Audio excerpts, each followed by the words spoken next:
from St. Louis Public Radio. This is St. Louis on the Air.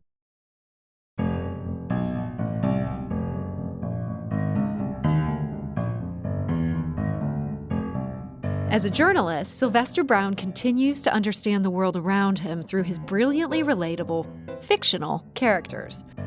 Are you a Sal or a Saul?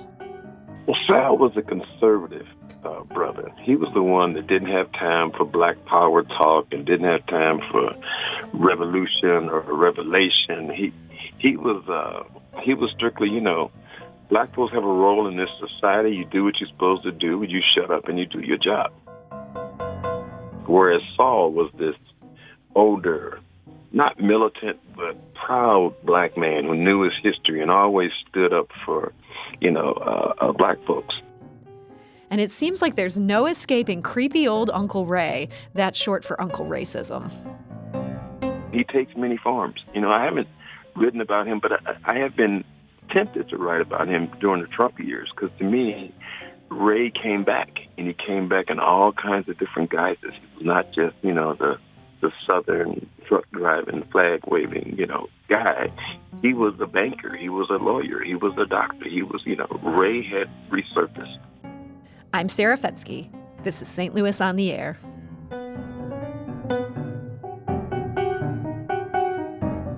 Sylvester Brown Jr. has been up and he's been down. He was on top of the world, or at least his hometown, as a Metro columnist for the St. Louis Post-Dispatch. And then he was down and out, feeling demeaned and micromanaged, and then fired in what he felt to be a gross overreaction. But he found his way back to journalism and much more. Brown's new story collection compiles pieces from 1995 to 2018, and so it gets into those lows and those highs, along with context to illuminate them. It also introduces newer readers to some of the fictional characters that he features in his nonfiction, people who might be real, but strictly speaking aren't. The book is titled White Castles with Jesus and Uncle Ray at the Used Tire Shop, and joining us today to talk about it is Sylvester Brown. Sylvester, welcome. Well, hello, Sarah. How are you? So I'm so excited to talk to you today. And one of the things I want to talk about is this technique you use in your column writing. Some people might think fictional characters fall in the realm of fake news, but there's actually a long history of newspaper columnists using people who don't really exist to explore the way we live. I grew up reading Mike Royko. He had a boyhood friend named Slats Grobnik who didn't really exist. Who was your inspiration for this technique?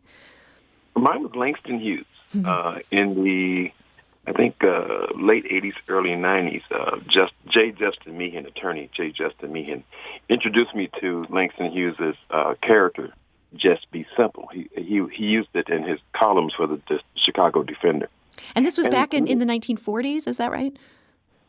I believe it was, yeah. Between 1940s and early 1960s, I think he kept him going that long. And but what? I'm sorry, go ahead. I was just going to say, what about this resonated with you? It was liberating to me. I was just entering the game, just started my newspaper, and I was, following the format of strict, columnist, commentator format. And then I read Hughes' stories and how he used jest, to address social issues, religious issues, political issues. And, it wasn't just be simple. He had a whole bunch of characters around that. And just the way he did it and his use of words and skills and people's verbal norms, all that stuff fascinated me. Mm-hmm. So I started playing around with that back then. And you memorably played around with it over the years with these two characters named Sal and Saul. Tell us about these guys. So growing up, in the poor neighborhoods I was in, there were always black men. There were griots. They were preachers. They were shade tree mechanics. They were guys on the corner just drinking and talking smack. So Saul and Sal are a culmination of all those older black men who influenced me as a child. I would listen to their stories and listen to their advice and how they bantered back and forth and rarely agreeing on anything, and just how animated and colorful they were in those conversations. So they stayed with me. So it was really wonderful to be able to use Saul and Sal, the guys at the used tire shop, and there was a real used tire shop in my neighborhood. So just to use them to talk about all the issues that was banging around in my head and throughout my life, again, was liberating and fun, actually. And you write that a lot of your white readers at the St. Louis Post-Dispatch, they sided with Sal. What did Sal stand for?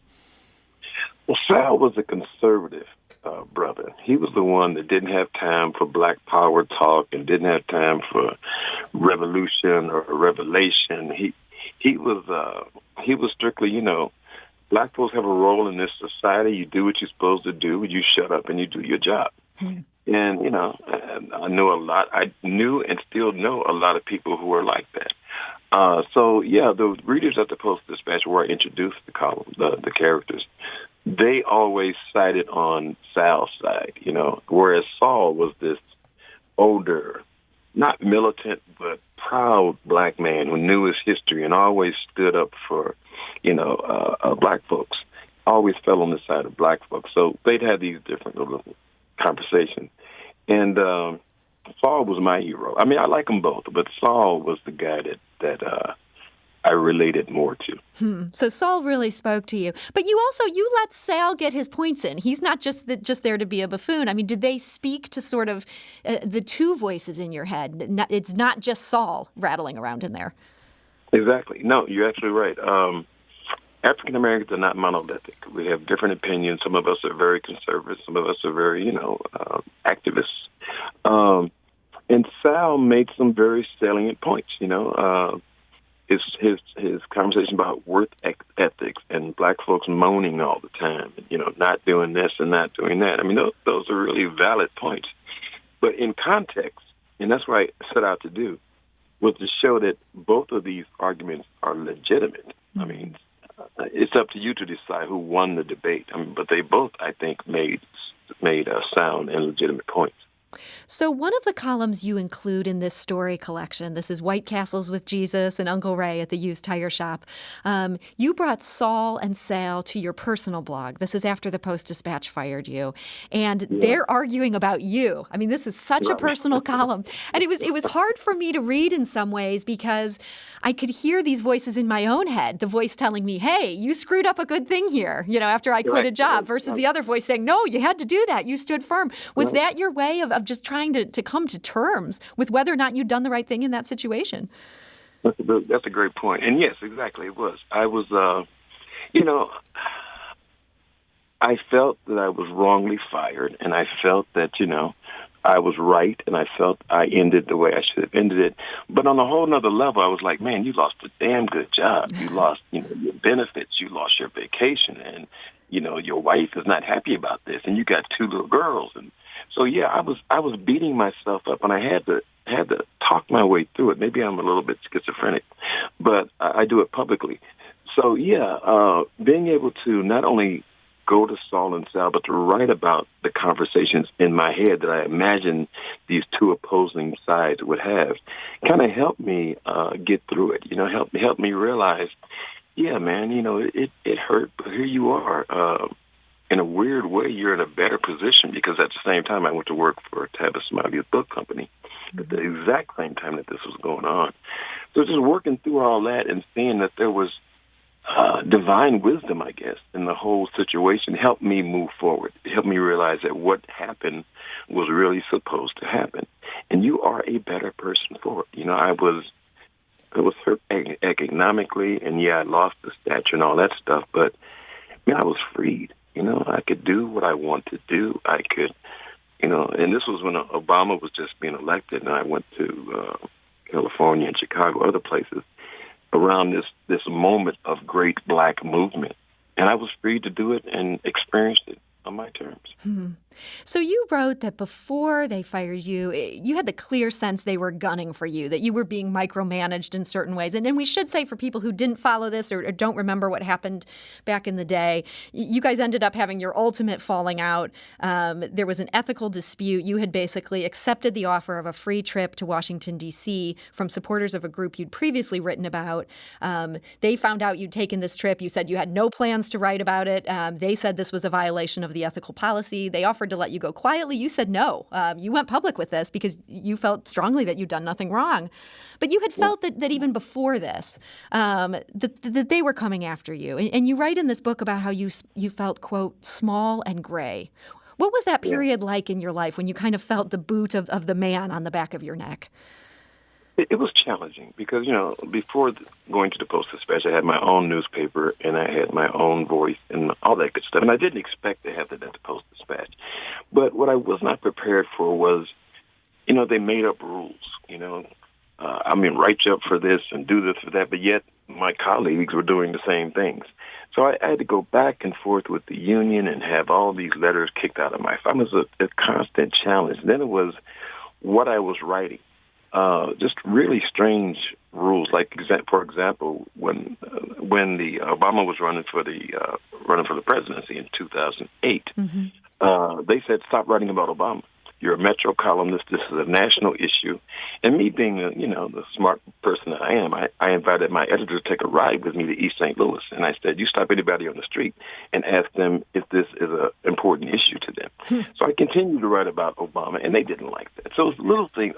I wasn't that go along to get along brother. I was a guy who really thought, if I was right, I'm going to tell you I'm right. And if I'm wrong, I'll tell you I'm wrong. But it didn't go well. And it was always this micromanaging and questioning and checking. When I'd write articles about Mayor Slay at the time, it was like, well, what does the other younger, whiter reporter think? So it was always this feeling that I wasn't good enough, that I wasn't smart enough, that I wasn't well enough. But I don't want to paint it all as negative because it really wasn't. There were some wonderful people at the Post-Dispatch, great exposure, great platform. But yeah, that eternally it was eating me up. I always felt compromised and I felt small.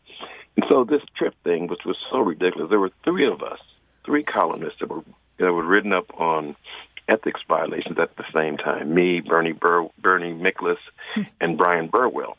They were being charged because they had accepted contracts with opposing news stations. I took a trip to Washington, D.C. that I paid for. And they said, now Brian and Bernie got a slap on the wrist. But they were intent on firing me. It really wasn't. To me, it really wasn't about the issue. It was about, I know they no longer wanted me on the team. So, do you think race was a big factor in that? The fact they no longer wanted you on the team and the fact that they kept coming at you with these rules that didn't seem to apply to colleagues? What was going on at that time, this was the early to mid-2000s, 2009. Mm-hmm. And they were just under a whole lot of pressure from opposing from Fox News and all these other conservative channels that were making millions and millions of dollars and siphoning advertising money from the St. Louis Post-Dispatch. So they were really trying to appease their red state readers, the subscribers. And at the time when they fired me, they actually had a clandestine campaign going out to certain zip codes, which actually in the journalism review wrote about this. They had a campaign that was going out to certain zip codes that were saying, "We're not as liberal as you think." So I just think I became a pain in their ass. Excuse me. And I think they just wanted to get rid of the guy who was ultra liberal and ultra black. And I just wish they had did that. I just wish they had fired me instead of just coming up with this bogus charge, which was in the context of who was charged. Mine was the least egregious. We're talking today to Sylvester Brown Jr. He's a longtime St. Louis journalist. His new story collection is White Castles with Jesus and Uncle Ray at the Used Tire Shop. And Sylvester, I asked you there about racism, and that leads us right into another fictional character who's maybe not so fictional that we need to talk about today, and that is the titular Uncle Ray. In this case, Uncle Ray is short for Uncle Racism, and you compare him to St. Louis's crazy old uncle. Tell us what led you to this idea of Uncle Ray as racism in the flesh. I found myself always talking about racism and cursing out racism, and actually wondering how did this idea that one race based on skin color is superior to the other, how did it become so powerful? How did it become so institutionalized? How did it become, so structural? So I've always questioned that. But then at one point, something happened when I first wrote about it, and it made me actually curse racism. I went from that to actually he became a character to me. He became this dirty, nasty, filthy, decrepit old man, and that I could really discuss and curse and argue with. So I introduced him when I had Take 5 magazine, I think in 87 or 91, I forget. But he also followed me to the St. Louis Post-Dispatch. And actually, I talked to Uncle Ray 2 weeks ago when Washington, D.C. was under siege. And once again, I found myself saying, how the hell did you think that you could overtake the Capitol? What's wrong with you, Ray? And what was Ray thinking? Is Ray no longer sentient? I know. No. Ray's always been mad. Let's not get that. He's always been crazy. Yeah. But he's powerful crazy, and he takes many forms. I haven't written about him, but I have been tempted to write about him during the Trump years because to me, Ray came back, and he came back in all kinds of different guises. He was not just the Southern truck driving, flag waving guy. He was a banker. He was a lawyer. He was a doctor. He was, Ray had resurfaced. So, I'm still intrigued with Ray, and I'm not finished with him yet. So, Sylvester, you say you're not done with him yet, and yet, I was reading a column that you compiled in this book. This is from the year 2000, when you were writing about Uncle Ray. This is in Take 5 magazine, the magazine you started. Here's a quote, and this is what you are telling him in this column. You say, more and more whites are talking about diversity and saying they want to tackle racism for once and for all. A few of them are even showing up at protest rallies to speak against you and calling for your demise, and you're telling Uncle Ray this is a sign of hope. Well, Ray just laughs and points out it's all part of his plan, that these same whites are siphoning away tax dollars from the city for their lofts and their high-rises, even as black folks are, quote, sent packing. This was crazy to read that you wrote this in the year 2000. It feels like something a columnist could write this exact same column about St. Louis in 2021. Do you feel like in some ways nothing has changed here? That's very observant of you, Sarah. Yeah. When I was reading that again, I was like, man, this could be written, in 2014, 2015, 2020, because Ray is still very, very powerful, and in many ways he's elusive. He's there, but he's not there. It's the heartbreaking part about this for me, Sarah, is that I'm 63. My children, my grandchildren, and my great-grandchildren will be dealing with the issues that I dealt with, my father dealt with, and my grandfather dealt with. And that, to me, is just heartbreaking. Do you see St. Louis making any progress with its Uncle Ray problem? Oh, my God, that's a loaded question. On the surface, yes, there are more black folks in power, more black folks in politics, more black folks in influential positions. On that level, yes. But on another level, I think the most important level, we have got work to do ourselves. I'm happy that Trump is out of office. I'm happy that Joe Biden is our president. But if nothing else, President Trump and the pandemic exposed all the vulnerabilities of being black. And all those things are still with us today. So until we decide collectively, and I'm not talking about revolution, until we decide collectively that we are going to go back and control our neighborhoods, control our schools, control our own economic destiny, we're going to always be in this victim role. And St. Louis doesn't make that easy because the powers that be, the movers and shakers, are still thinking, how do I build the next big project downtown? How do I build the next big development for rich developers? It still has that mindset of 20, 30, 40, 50 years ago, go all the way back to Port Igo. So until we decide, and we need our black politicians to up the ante, until we decide that we are going to control our own destiny socially, economically, politically, we're going to always be trailing. And I see St. Louis way behind other cities in this arena. I'm glad you mentioned COVID-19 there because you are back to being a columnist again. You're in the pages of the St. Louis American, and you're there it's a one-year fellowship, and you're there to chronicle the effects of the pandemic on the Black community. It's been great to see what you do with this beat. You've brought so many interesting voices in. Every week there's somebody who brings a new perspective. What's the bigger picture look like to you? Is the Black community weathering what's been such a terrible storm? Well, thank you. I'm not really a columnist. I'm actually a COVID writer. My beat is COVID's impact on the Black community. But what I've been trying to do is approach the job from a narrative standpoint, telling stories about people.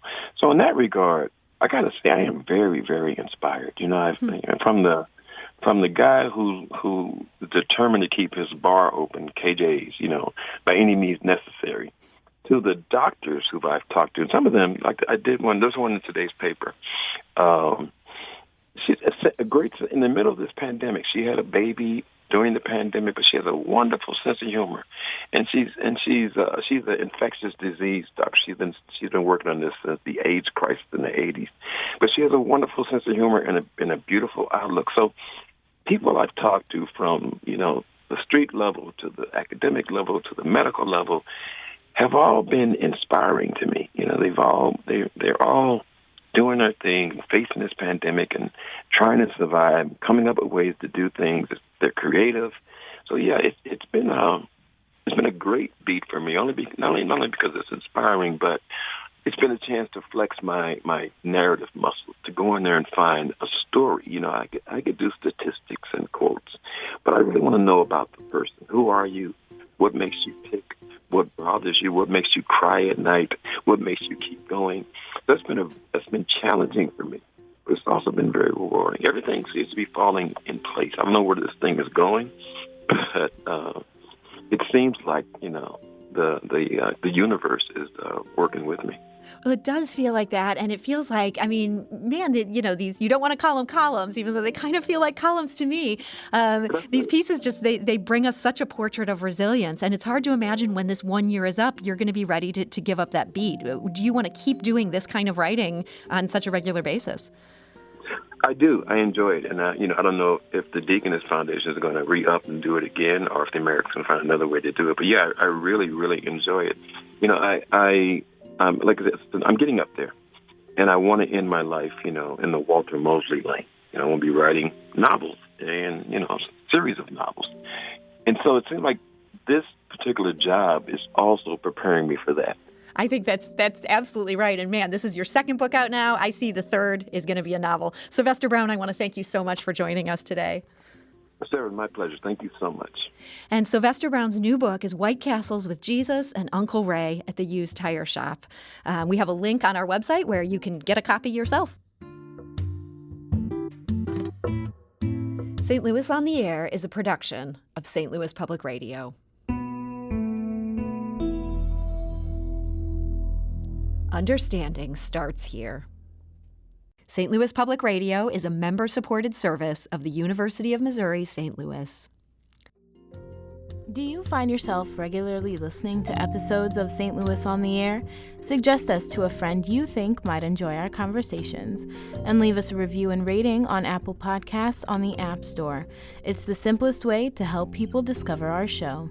Thank you.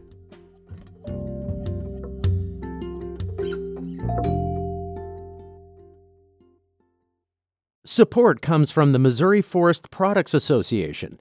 Missouri produces wood pallets, railroad ties, white oak barrels, hardwood floors, and more. Details on the variety of products made in the state are at choosewood.com.